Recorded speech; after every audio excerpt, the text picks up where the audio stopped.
Herkese merhabalar, ben Huri. Huri Metek Mutfak'ta kanalıma mutfağıma hoş geldiniz. Pratik, lezzetli, doyurucu tava böreği tarifi hazırlıyorum.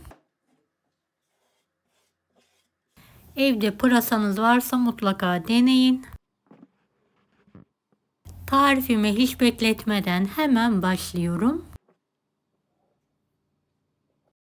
Evet, 4-5 tane yıkadığım orta kalınlıktaki pırasamı şöyle dörde keserek ayırıyorum.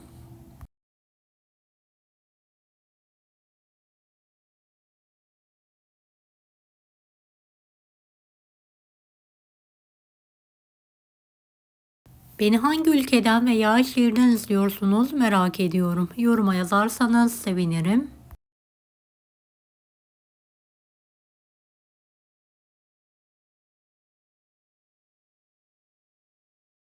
Evet, pırasaları şöyle ince ince doğrayarak hazırlayalım.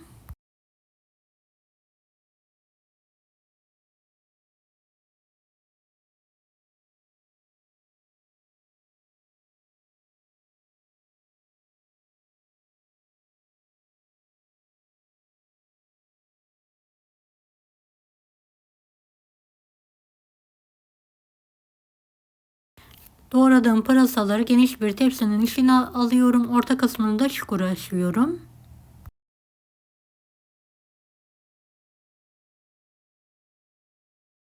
Bir tane havucum var, rendeliyorum.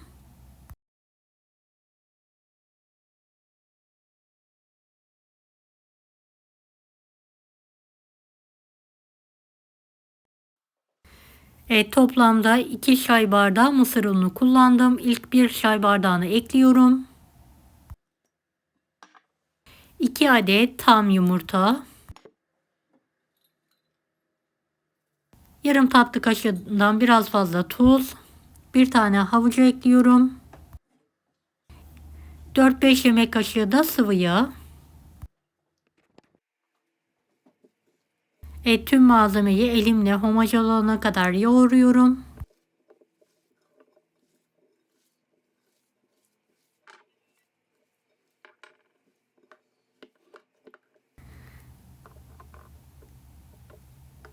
Evet, bu aşamada bir miktar daha sıvı yağ ekledim. Toplamda 5 yemek kaşığı kadar yeterli olacaktır.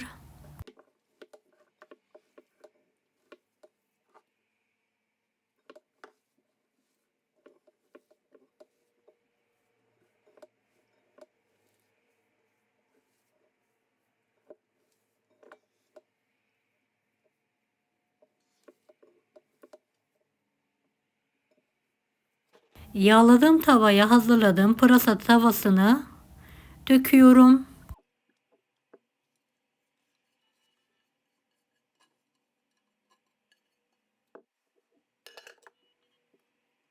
Daha sonra spatula ile veya elinizle sıkı bir şekilde bastıralım.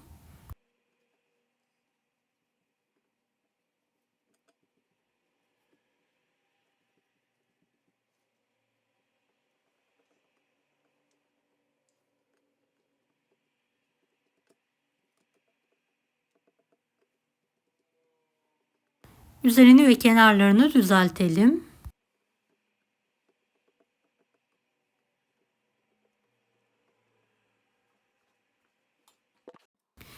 Evet, ocağı kısık olacak şekilde ayarlayalım.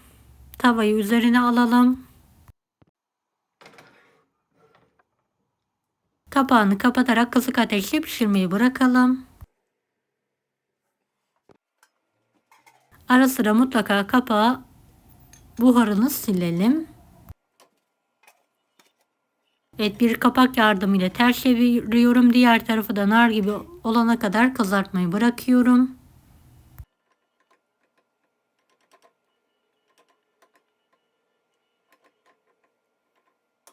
Belli bir süreden sonra orta ateşte kızartalım.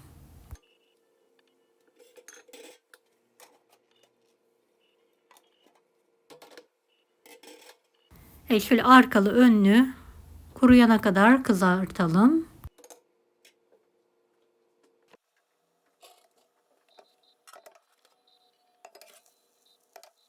Hem hem doyurucu hem de gerçekten lezzetli oluyor.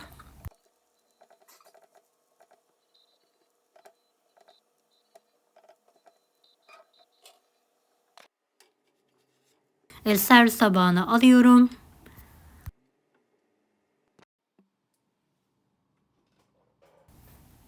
Kendi halinde soğumaya bırakalım.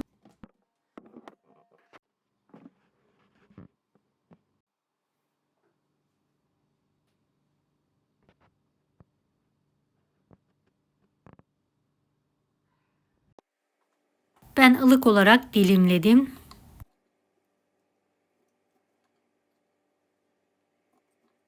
Dilerseniz üzerine yoğurt, sarımsaklı sos hazırlayarak da ikram edebilirsiniz. Deneyecek olan herkese şimdiden kolaylıklar dilerim. Allah'a emanet olun. Hoşça kalın. Daha farklı tarifler için bunları da izlemeyi unutmayınız.